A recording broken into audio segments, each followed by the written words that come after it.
On paper, it was the biggest con in history, a scheme so vast it fooled celebrities and billionaires, banks and governments.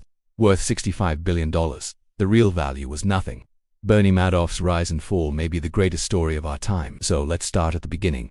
Meet Bernard Lawrence Madoff. Born in 1938 to a middle-class Jewish family in New York, Madoff was intelligent from an early age. He loved math and science. After graduating university, he joined his father's business as a partner. Together they ran a small investment firm called Madoff and Roth. In 1960, Madoff incorporated his own firm, Bernard L. Madoff Investment Securities. It was a broker-dealer firm specializing in penny stocks.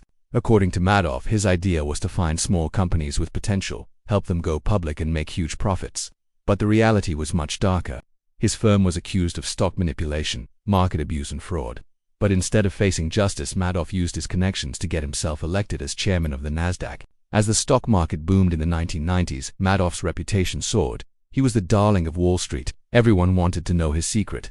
How did he deliver such consistent, reliable returns without taking risks? Madoff had a ready answer. He claimed to have a team of 200 analysts following economic data around the clock, adjusting positions and fine-tuning the portfolio. Of course, this was all a lie. Madoff's strategy was simple. If you want to make money in the markets, don't take risks. Don't try to beat the market, just copy it. Madoff tracked the performance of the broader market and delivered similar returns. It was boring, it was safe, but it worked. Over the years, the media picked up on Madoff's success. He was interviewed by major news outlets. He was featured in business magazines. He even had his own Wikipedia page. Here's what they wrote about him. Bernard Madoff is widely respected within the industry and outside as a brilliant and successful money manager who has successfully survived several dramatic changes in the securities markets during his career. There was only one problem. The entire thing was a lie. Madoff wasn't investing his clients' money. He was simply using it to pay off earlier investors. That's what a Ponzi scheme is. The key to running one is convincing new investors that you have a unique strategy that delivers unbeatable returns. The bigger the lie, the better. Because the returns look too good to be true, people ask questions. You tell them not to question your strategy, and if you're charismatic enough, people will trust you.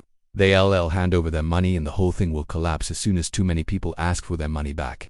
But until that happens, everyone seems to be making money. It's a perfect system. That's why Ponzi schemes are so powerful.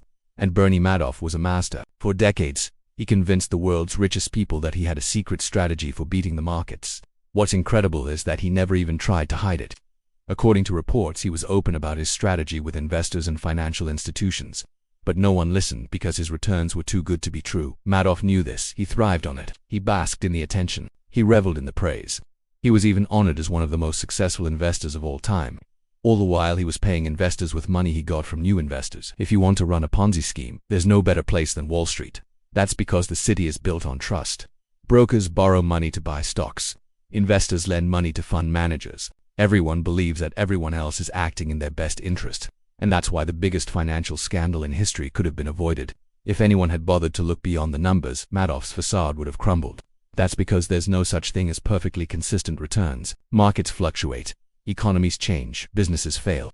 If you're investing money, you should expect ups and downs. Anything else is a lie. But Madoff didn't just fool investors. He fooled the authorities. Regulators had plenty of opportunities to uncover Madoff's scheme. They had evidence of stock manipulation, suspicious trading activity, and dubious investments. But again and again they failed to act. That's because regulators also bask in the glow of Wall Street success. They like to be invited to fancy parties. They love to be recognized in the industry. And that's why they ignored the signs. They chose to look through the lens of Wall Street's hype, and it blinded them. In the end, Madoff was exposed by the global financial crisis. When the markets collapsed, investors panicked and withdrew their money, but Madoff didn't have any money to return. His entire empire was based on deception, and that's why his collapse was the perfect storm. As economies fell and markets crashed, Madoff's house of cards tumbled down. In 2009, Madoff was sentenced to 150 years in prison. He died behind bars in 2021. When the FBI searched his mansion, they found a list of names. It was Madoff's to-do list for the next day, and it included some of the biggest names in finance. It was almost like an invitation to a club where lies were currency and deceit was king. And looking at that list, something became clear. Madoff didn't just fool us, he fooled himself, too. Because if there's one thing we learned from Bernie Madoff, it's this. In the pursuit of perfection, we often forget to look for the lies. Thank you for watching.